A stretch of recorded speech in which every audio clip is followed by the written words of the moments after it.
today we got a former he went to Cinnamon High School, Penn State alum.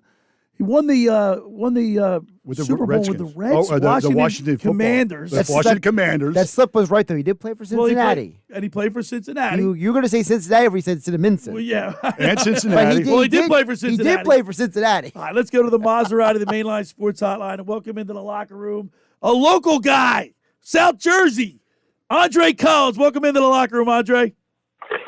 Hey, guys. Thanks for having me on. What's up, buddy? Brad did promise me a pork roll and cheese. Yeah, okay. So I don't have it yet. When you come back into town to visit the family, we'll take you out to dinner. Actually, when you come to sit in the locker room here with us on 97.3 ESPN, well, I know a great place to get some pork roll. Go check it out. Andre, right, I love that. Local guy, Cinnaminson High School. There's a lot of guys from South Jersey that have played in the Super Bowl. We have Isaac Redmond on tomorrow. Dwight from Pennsauken, Dwight Hicks. There's some guys that played. You also got John, wide receiver that played for the San Francisco 49ers with Jerry Rice all the years. John Taylor. Johnny Taylor, that's right, yeah. Obviously, Franco Harris is a local guy. You know, Franco. Franco, yeah. So Andre. So many guys. So, Andre, growing up in South Jersey, were you a big Eagles fan? I was. By the time I got into high school, I think if you're living in South Jersey, you do root for the Eagles, at some point. So, yeah, I think early on when I was a small boy, the Minnesota Vikings, because they were so dominant. But by the time I got to high school, Wes Hopkins was one of my favorite players, and I was definitely an Eagles fan. Yep. And then, of course, you go on to Washington now. Yeah. Then, of course, you go on to Penn State. You play for what? Paterno? Joe Pa, yep. Joe Pa. That had to be a great experience. You're not too far from home. The family can all, come up and see you. That was pretty exciting. Yeah, Penn State was the best. I got so much from the coaching staff at Penn State, my football education, just really getting pro football ready at Penn State. We won a lot of games up there, won the national championship as well my freshman year. So I've had a pretty wonderful football life. And we were talking earlier in the show, Brad and I were talking about Dick Vermeil getting into the Hall of Fame. You got to play. You played for some great coaches, Joe Paterno, Joe Gibbs. That had to help your maturation as an NFL player. Certainly coaches are so valuable, and players a lot of times want to believe that it's all them, but I never really completely bought into that concept. If I'm going to study for an hour, I know that coach has looked at that film for 20 hours. So when he says, hey, get to this spot on this play, sometimes I just had to blindly say, you know what, I'm going to trust him and I'm going to get to that spot. And I'll tell you, the coaches, when you say there's coaches sacks and coaches interceptions, I was definitely the beneficiary of a lot of that, just for blindly trusting them. Athletically, I could get to that spot. You have to be able to physically do it. But also coaches know the little things. And if you just say, hey, I'm going with it, you're going to make a lot of plays. Yeah, and Andre, I remember we went to the All-Star game together at the Combine together. So Andre, Japan Bowl, Japan, we were, so we grew up in the same class here and stuff. And then Andre was like, he was he was like a safety, athletic enough to play safety, linebacker. He was a guy back then before this day never came off the field. Especially with the groupings now, he'd be playing 3 downs every time, and you wouldn't leave the field nowadays. The way the game has changed with the receivers and all 11 personnel and no tight ends, so it's different. So I think your game would really match up really well in this day and age, Andre. Yeah, I think it would, because you see players aren't as big and bulky as they used to be. You see some of these linebackers, are kind of long and lean and really get a chance to use their speed. I think at the time when I came along in the 90s, you saw some faster linebackers. And then toward the end of my career, guys started to get really big. I actually went to Penn State as a corner, and I was heartbroken when Paterno moved me to linebacker. But in the end, that was definitely It the paid right off, move yeah. for me, where I was able to use my speed. Absolutely. Yeah, and then Andre, I want to talk because he does such a. I was explaining to Billy, you do such a great job. The director of retired players at the NFL Football League Association out of DC, and there's such a need for it for retired players. And Andre and Nolan Harris they do such a tremendous job helping guys out after they leave the league, and I commend you for that and appreciate all your efforts. Thanks, Brad. I mean, my work at the NFL Players Union has just been amazing. I've been there for 18 years. I think early on in my career at the NFLPA, I realized that, players really needed to find purpose in life after football. So I've really dedicated a lot of my programming ideas to helping players find purpose. And hopefully I've done a good job. I try and listen to the players. I try and show the players a positive image of themselves. And we're just, players change every year. Former players change every year. So you have to be willing to listen and change with them to be able to provide the best services and the best opportunities for them after football. We're talking with former Washington Redskins, Cincinnati Bengal, Chicago Bear, and Detroit Lion from Cinnaminson, New Jersey, Andre Collins. Andre, along those lines, and Brad, you can attest to this. When you're playing at such a high level, and you're in the NFL, major college football, then NFL, and then your career comes to an end. That has to be an adjustment for these guys. It really is, and that's why money's not there, the fame's not there anymore, right? Yeah, it's just, and that's why the Andre's group does such a good job of transitioning into civilian life, and people struggle with it, and the league, the NFL realized that, the NFLPA realized that, the NFL Alumni Association realized that, and they're coming up with new programs to help these guys out and for the transition, and it's not easy. I bet you, Andre, I guess the financial aspect of it can be pretty devastating when you're living high on the hog. And I know you guys, your era, the money now is a lot astronomical compared to when you guys played. But I would imagine that has something to do with the players that retire. They don't have that income anymore. Yeah, I mean, it's like any American. If you lose your job, there's going to be a transition. And for pro football players, it's the same thing. But you're going from $1 million to no dollars. So that's a real adjustment.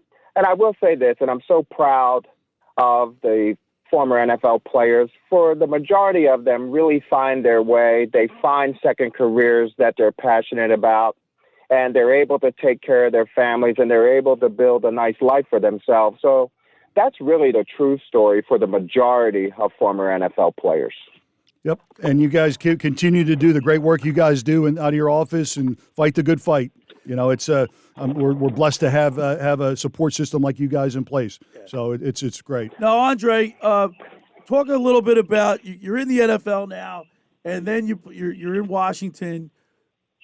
Growing up, I'm sure every kid's dream. Remember, you're in the backyard saying it's bottom of the ninth, 3-2 count, or 2 minutes left in the game, Super Bowl, whatever. What's it like? You're going to the Super Bowl. What was that euphoric feeling like? I mean, can you walk us through all the things that you were going through in preparation for Super Bowl? Yeah, let me back up a little bit to the backyard, because for me, I was John Spagnuolo catching the ball over my left shoulder. So that's who I pretended to be. But That's great. Being able to be in Washington with all of those great players who had Super Bowl experience, there was just kind of a feeling in that locker room that we had a chance to win the Super Bowl every year. But just being a young guy on that team, how hard we practiced, Joe Gibbs' leadership. When we got to Minneapolis, and we were a dominant team in 1991, and some would argue that maybe the best NFL football team ever for any one particular season. Defensively and offensively, both ranked in the top 5. So we were kicking a lot of butt. But when we showed up in Minneapolis, we knew we were going to play the Bills, another tough team. But we had played them the year before toward the end of the season in 1990 in a great game. So it was a team we were familiar with. But I tell you, just showing up in Minneapolis, I was just a young guy. We practiced so hard. We were so crazy. We were hanging out at night. I remember seeing Axl Rose in one of the clubs. I had no idea what was going on. I just wanted to get on the field and run around. And we were really lucky to win. It was a great game. We got out to a big lead. Then some guys got hurt. A lot of people don't remember. But for us, on the field, we were just kind of hanging on because Jim Kelly and those guys were really starting to warm up in the fourth quarter. Yep. Well, did you sleep the night before? Like, I can't imagine, you get the preparation, you're getting geared up to play the Super Bowl. You know how many millions of people are going to be watching on TV. Did you sleep or the butterflies? Your mind's had to been racing. Yeah, biggest game of your career. Right. And, you got family coming in town Right. watching and friends and. I remember it like it was yesterday. Martin Mayhew, who's now one of the vice presidents for the Washington Commanders, was always my roommate back then. He went to bed at like 8 o'clock that night, and I'm thinking, how can this guy How can he sleep? go to sleep? Yeah. And take a melatonin I or something. remember. I'm like, how's he sleeping? I remember I stayed up probably till about 3 o'clock in the morning, just watching Howard Stern, just doing all kinds of stuff. I didn't bother him, thank God, because he played great in the game. It was a late game, so, we had a long bus ride back from the hotel where they took us out into the middle of nowhere. So you catch a little nap on the bus and get into the locker room. You're half falling asleep half the time anyway before games. But, once the lights came on and we ran out, it was time to play. So Lights, I remember the night camera, before, action. That's man. it. Once you get in between the lines, you forget Exactly. everything, and it's Yeah. it's football. It's football. 11 guys on the side. Time and to just play. Time to play.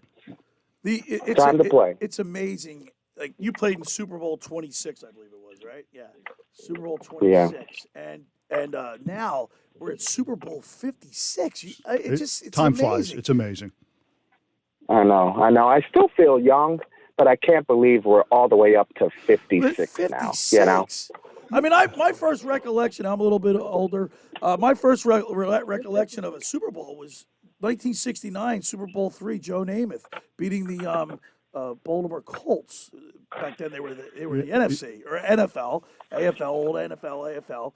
That's my first recollection, just to see that we're at Super Bowl 56, and it's SoFi Stadium. I mean, these events are just like monumental. Yeah, and that's why the NFL is the best product out there. The way they've grown it, and with the money and the exposure and everybody getting into it. So it's great. It's a great system, and it's a greatest sport in the world, But Andre, 53, I still feel like I'm 25 years old, right? We're both 53 years old, Exactly. so it's, and Andre still looks good too. Hey, Andre, Andre's- we had a great coach in Philadelphia for the Flyers, Fred Shiro, and one of his quotes was, "Win tonight, walk together forever." Talk to us about the bond that you have with that team, the Super Bowl champion team, 26. Yeah, I mean, that's really important, and that's the one thing I always tell people about that team in 1991. We actually liked each other. We went out together. We ate dinner together.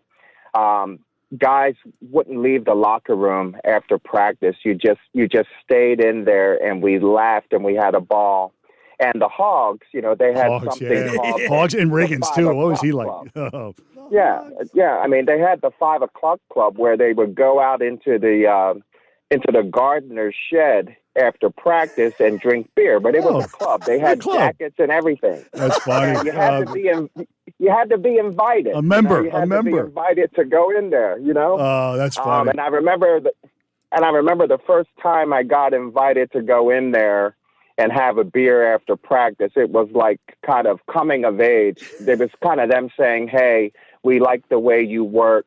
We like that you're a part of this team, like welcome to the team." But we just really liked each other. And Joe Gibbs created this special environment where he was giving out prizes every Monday. I mean, it was like Price is Right in there on Monday mornings afterwards. great. It was just a lot of fun. It was just a lot of fun, and we really liked each other. But how endearing, the team is everything. Yeah, when the lineman brought you in, that's complete. That's the Hogs. No, I can see, I can see Andre, your eyes would be like, now I'm here. part of this team. I'm part of this team. Right, man. I'm part because I'm part of the team, I played you with know? teams where you're a rookie until the first game of the next year. year. Yeah, so the whole year. Yeah. I mean, some vets are really kind of. Hey, Andre, what's the one aspect of not playing do you miss the most of your playing days? What's the one part of the game that you miss the most? I mean, I certainly loved game day and competing, but I think most players would say that they miss the locker room, the camaraderie, just to be able to go in there every day. It was work. It was your job. We never said go into practice. We went to work. But to be able to go to work in your pajamas and laugh with your friends, there was nothing better than Nothing that. better. And I love those guys. And we just had our 30th year anniversary get together a couple of weeks ago. Coach Gibbs was on there with us, and everyone was just telling stories and just laughing at each other. It was like we had never left each other. Like it was yesterday. Yeah, Well, that's you a got good thing about sports. one thing that you have, Andre, that not many people have is a Super Bowl champion Super Bowl and the memories champion that'll last a lifetime. forever. And you can tell the grandchildren, Yeah. the kids, and that's what's special about it. Well, listen, Andre, Yeah. man. I'm really appreciative that you took some time to call into the show. Local product, Cinnaminson, New Jersey, Penn State. We really appreciate having you on, and And a good friend of mine, I appreciate it, Andre. I'll call you this week. Love man. you, Brad. Love you Thank too, man. Brad. You're have my a man. great weekend. Yeah. Enjoy the So Super alive. Bowl 56. Thanks. Thank you, buddy. Thanks, Billy. Hang in there, guys. See ya. There he is, Andre Collins on the Maserati, the Mainline Awesome. Sports.